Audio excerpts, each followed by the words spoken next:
Bom dia! Tudo bem com você? Beleza? Vamos para a nossa segunda aula. Bom, é o seguinte, essa aula a gente vai dar uma continuidade, da herança do sexo, tá? Tendo um detalhe diferenciado. A gente vai fazer agora casamento entre indivíduos, entre pessoas, nesse caso, que são casamentos, tá? Levando em consideração, então, os detalhes que nós já aprendemos na primeira aula. Naquela aula que a gente apresentou para vocês as heranças relacionadas ao sexo, Tem herança ligada, herança restrita, herança influenciada pelo sexo, tá? Então, a gente vai dar prioridade para herança ligada ao sexo, com um detalhezinho a mais, tá? Módulo 3, páginas 190 e 191. É ali onde nós teremos alguns detalhes relacionados a esse fato da herança ligada ao sexo. Bom, na página 191, nós vamos também encontrar um assunto falando da pleiotropia, tá? Que daí escapa um pouco essa ideia da herança ligada ao sexo, tá? Mas lá na página 191 do nosso livro, tá? Você vai encontrar, então, essa estrutura, tá? Caiu um bichinho aqui da minha filhotinha. Beleza. Então, entendeu? Tá? Então, nós temos dois assuntos para serem vistos, na verdade, nessa aula. Bom, outro detalhezinho, essa aula vai ser um pouquinho mais curta, porque eu vou deixar um pouco mais de tempo para você resolver exercício, tá? Então, eu coloquei um pouco mais de exercício, 4 exercícios, para que você consiga fazer num tempo. Eu creio que uns 10 minutinhos aí você terá para fazer, tá? Nossa aula, então, vai ter, no máximo, aí 20 minutos, tá? Então, vai sobrar um tempinho para você fazer alguns exercícios, beleza? Vamos embora então. Seguinte, ó. Galera CCIM, atenção. Você sabe que na herança ligada ao sexo, nós temos aqui, um caso clássico, que é a hemofilia. E você sabe que o caso clássico de hemofilia é uma herança recessiva ligada ao sexo, significa então que o gene recessivo está no cromossomo X, tá? Para os meninos, XH, Y, homem normal, XHY, homem hemofílico. Lembra desse fato, Então, a hemofilia é um caráter recessivo ligado ao sexo. Para as mulheres, Hzão, mulher normal, Hzinho, mulher normal, portadora, e Hzinho é uma mulher hemofílica. Como que nós teríamos num caso de casamento entre duas pessoas, do tipo assim, ó, o homem normal casado com uma mulher normal portadora, tá? Então, numa prova, talvez não tenha essa simbologia, tá? Então, XHzão Y e XHzinho, talvez não esteja no enunciado, não esteja, então, na alternativa. Então, você teria que montar esse cruzamento, tá? Então, como é que seria um homem normal? XHzão, Y, tá? E a mulher normal? XHzão, XHzinho. Porém, ela é portadora, tá? Então, esses detalhes que precisam ser muito bem concretizados aí na sua memória, tá? Bom, aqui a gente tem o homem com seus possíveis gametas. Você sabe que o homem, no caso é heterogamético, então tem gametas diferentes. O homem pode ter o gameta XHzão e o gameta Y. A mulher XHzão e o outro gameta XHzinho. A mulher é homogamética, tá? Bom, dentro desse detalhe, como é que ficariam os possíveis filhos do casal? Assim, 50% das filhas serão normais, 50% serão normais portadoras, mas nesse contexto, nenhuma filha, nenhuma menina, nesse caso, nenhum filho do sexo feminino será hemofílico, tá? Todas as meninas serão normais, tá? No máximo portador. Para os meninos, 50% dos filhos, o menino será normal e 50% dos meninos será hemofílico, tá? Então, essa seria uma caracterização, tá? E aí, a gente tem que tomar um certo cuidado pelo seguinte fato. O sexo já está pré-determinado pelos seus cromossomos, tá? Então, por exemplo, assim, qual é a probabilidade aqui, nesse quadrado, tá? de ter uma criança do sexo masculina hemofílica? Será de 50%, tá? Então, por quê? Porque a gente só olha os meninos nesse contexto, tá? Então, eu pergunto de uma forma diferente. Qual é a probabilidade desse casal ter uma criança do sexo masculino e esse menino, no caso, né, ser hemofílico? Tá? Aí a gente tem que tomar cuidado, porque nós estamos fazendo uma separação de fatores, tá? Porque eu perguntei para você qual é a chance de ser menino e este menino ser hemofílico, tá? Então, tem algumas questões que a gente tem que tomar muito cuidado com o enunciado, da forma com que eles cobram para a gente, tá? Nesse caso aqui, qual a chance de ter um menino hemofílico? É de 50%, tá? Os meninos hemofílicos, tá? Bom, aí tem um outro detalhe. Qual é a chance desse casal ter uma criança hemofílica, entendeu? Então, não foi determinado o sexo. Qual é a chance de ter uma criança do sexo masculino? Desculpa. Uma criança hemofílica? 25%. Porque das 4 possibilidades, só uma é, no caso, hemofílica, tá? Então, o segredo nesse caso é para a gente tomar cuidado com o enunciado, a forma com que eles cobram da gente, tá? Bom, a gente vai conversar mais sobre esse detalhe, por quê? Porque a gente vai falar de daltonismo. E o daltonismo tem o mesmo detalhe, tá? O mesmo critério para a gente, então, investigar. Olha só. Uma mulher normal portadora, para o daltonismo agora, né? XDzão, XDzinho, casa-se com um homem daltônico. Tá? O homem, então, é daltônico. Veja que mudou um pouquinho a história, porque agora o homem é XDzinho, né? Ele poderia ser hemofílico, seria XHzinho, né? XDzinho. E aí, então, a gente vai ver como são os gametas, né, desse casal. Da mulher, o gameta XDzão, XDzinho, e do homem XDzinho, Y. Tá? E aí a gente pode fazer o cruzamento, né? O encontro desses gametas, de forma aleatória. Então, vamos lá. Ó. Dzão, Dzinho, mulher normal, portadora. Dzão, Y, homem normal. Dzinho, Dzinho, mulher daltônica. Dzinho, Y, homem daltônico. Tá? Então, qual seria a chance de ter, nesse caso, um homem daltônico? 50%. Né? 50%. Agora, qual a chance desse casal ter um homem e este homem ser daltônico? Aí seria 25%. Por quê, professor? Porque a gente estaria fazendo duas contas. Qual a chance de ser menino e daltônico, né? Então, nesse caso aqui, são duas possibilidades de menino. 50% de ser normal, 50% de daltônico, tá? Então, a gente tem que tomar muito cuidado com esse primeiro detalhe. Tá? Então, tanto para a hemofilia quanto para o daltonismo, as regras ali, o fator, né, o enunciado, ele tem que ser bem cuidadoso. Tá? Bom, aqui eu aproveito para deixar a seguinte mensagem para você. Veja que o menino, o homem, sempre vai herdar o X da mãe. Ó, então, ele herdou o XDzão da mãe aqui e o XDzinho da mãe aqui, tá? Então, para o homem ser daltônico, a mãe tem que ser pelo menos portadora. Não precisa ser daltônica, pode ser portadora, tá? Agora, veja que interessante. Para a mulher ser daltônica, ela tem que herdar tanto o XDzinho da mãe quanto o XDzinho do pai. Então, ela tem que ter 2 Dzinhos para ser daltônica nesse contexto. Tá? Isso nos dá a seguinte informação. Para que haja uma menina daltônica, o pai tem que ser daltônico. Entendeu? Necessariamente. Então, o pai sendo daltônico, existe a possibilidade de ter menina daltônica. Agora, se o pai for normal, todas as meninas serão normais. Legal?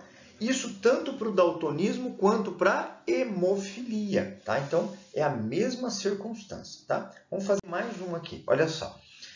O daltonismo é uma herança ligada ao sexo, cromossomo X, tá? Ó, um homem normal, XDzão Y, casa-se com uma mulher normal cujo pai era daltônico.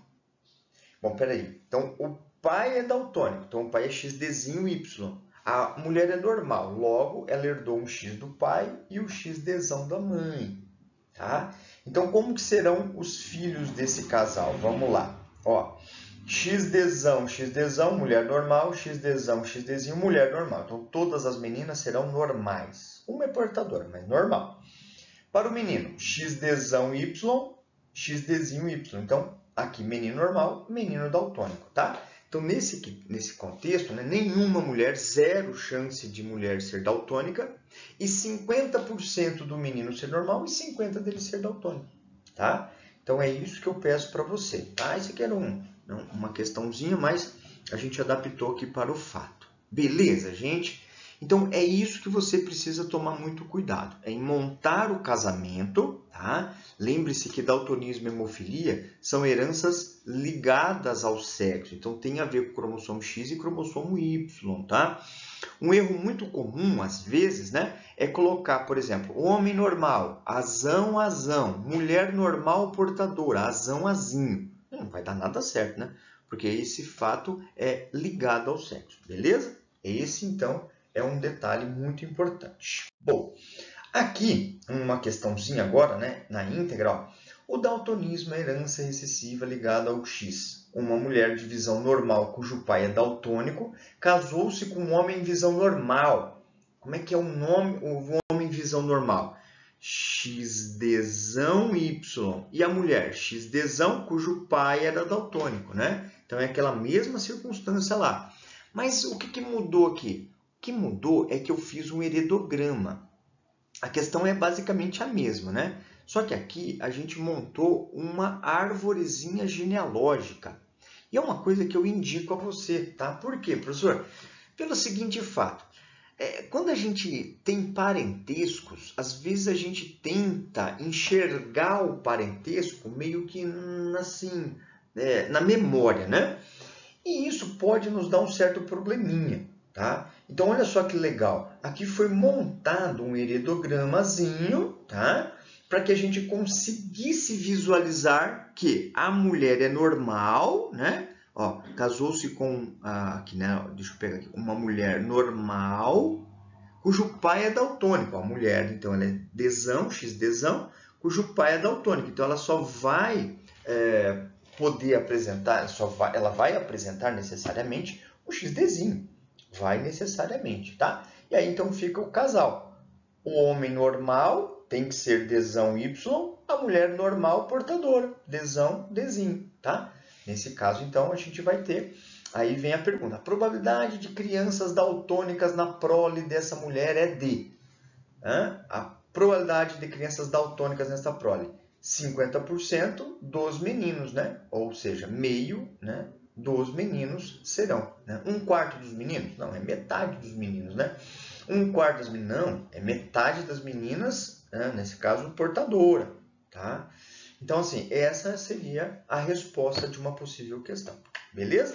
Bom, não acabou ainda. Tem uma herança que é chamada influenciada pelo sexo. Lembra desse caso? Herança influenciada é quando você tem os hormônios sexuais, tá? E aí tem a questão da calvície, a alopecia, tá?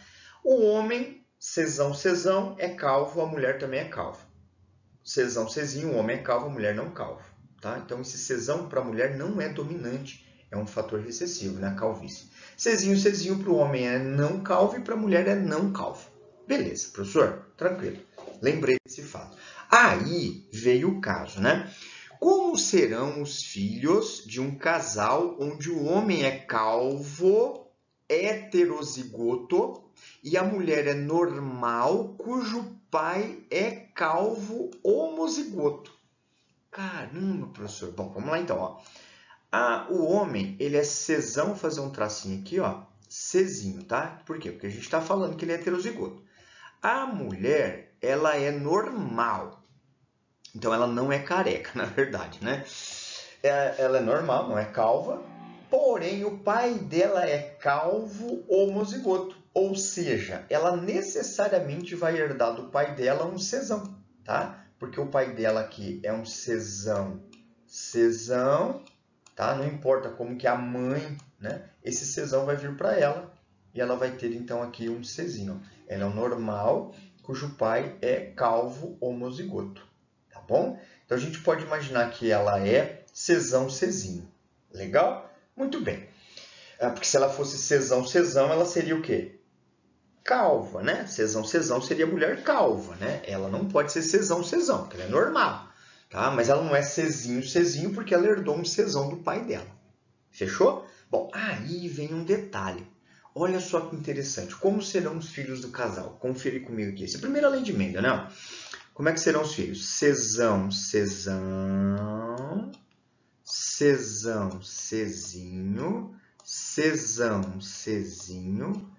Czinho. Beleza, professor? Tá, mas aí está o X da questão. Como serão as meninas? Tá? Qual a chance, nesse caso, das meninas? As meninas serão, nesse caso aqui, ó, um em 4 possibilidades. É 1/4 das meninas serem calvas, né? 1/4 das meninas serem calvas, porque só esse é menina calva, tá bem? E nos meninos, são 3/4 para os meninos serem calvos, tá? Então, a chance de ter uma menina calva é de 1/4, tá? Nesse caso, para ter menina calva, 1/4.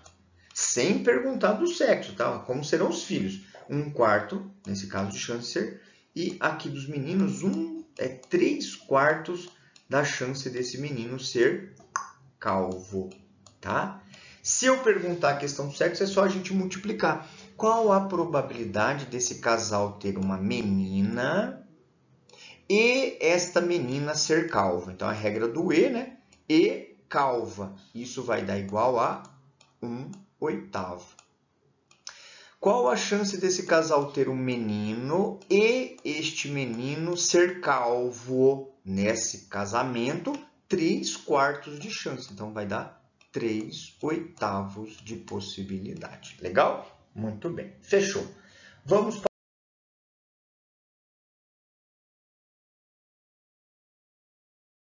pleiotropia. Estamos na frente 4, módulo 3, página 190 e 191, tá? Tem essa transição. Vamos lá, então? Vamos lá. Bom, a pleiotropia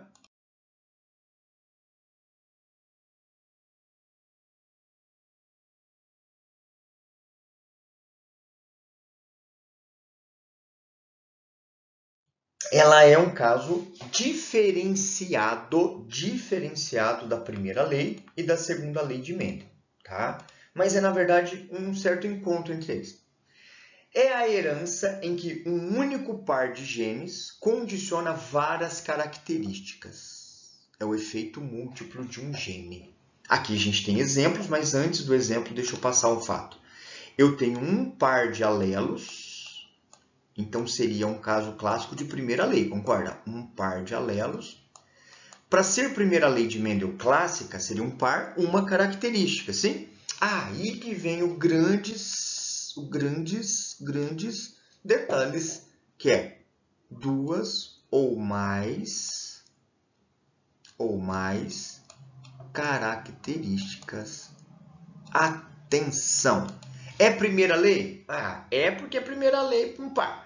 Mas 2 ou mais características aí entra em segunda lei de Mendel. Então, que é o quê, professor? É pleiotropia. Então, isso não é primeira lei, isso não é segunda lei. Tá legal? Isso é pleiotropia. Ponto. Esse é o grande detalhe, tá? O que são os genes pleiotrópicos? São genes que têm efeitos múltiplos. Exemplo, síndrome de Lawrence-Mohn, obesidade, oligofrenia, polidactilia e hipogonadismo, tá? Hipogonadismo, gônadas pequenininhas, muito mais do que 5 dedos, polidáctilos, né? Oligofrenia, um pouquinho de problemas mentais e obesidade. Síndrome de Marfan, defeitos cardíacos, problemas visuais e aracnodactilia, que são dedos muito curtinhos, tá? Curtinhos, muito fininhos e longos, né? Não fininhos, fininhos e longos, não curtinhos, tá? Fenilcetonúria é um caso clássico de pleiotropia. Vamos ver alguns casos, ó. Então vamos lá. Aqui, ó. Um gene pleiotrópico, ele define 1, 2, 3 fenótipos. Por exemplo, tá? Vamos lá, ó. Eita, nós. Aqui, ó. Síndrome de Marfan, aracnodactilia, mostrando aqui, né? Problemas cardíacos e problemas na visão. Tá? Albinismo também é um caso clássico, porque tem falta de pigmento na pele, na íris e também no cabelo. E, por último, aqui a anemia falciforme. Vai passar um pouquinho de 20 minutos a cola. Então, olha só. Troca de aminoácido, né? Por quê? Porque essa troca levou a um defeito num gene. Um gene fez tudo isso acontecer. Preste atenção. Quando tem uma troca de aminoácido, nós teremos uma hemoglobina diferente. E essa hemoglobina diferente leva a uma hemácia, atenção, errada. Uma hemácia em forma de foice, falciforme. E pelo fato de ter esse fator aqui, né, hemácia falciforme, a aglutinação de hemácias interfere na circulação. Aí nós teremos destruição da hemácia, hiperatividade da medula óssea, então quantidade, né? Aumento da quantidade de medula óssea.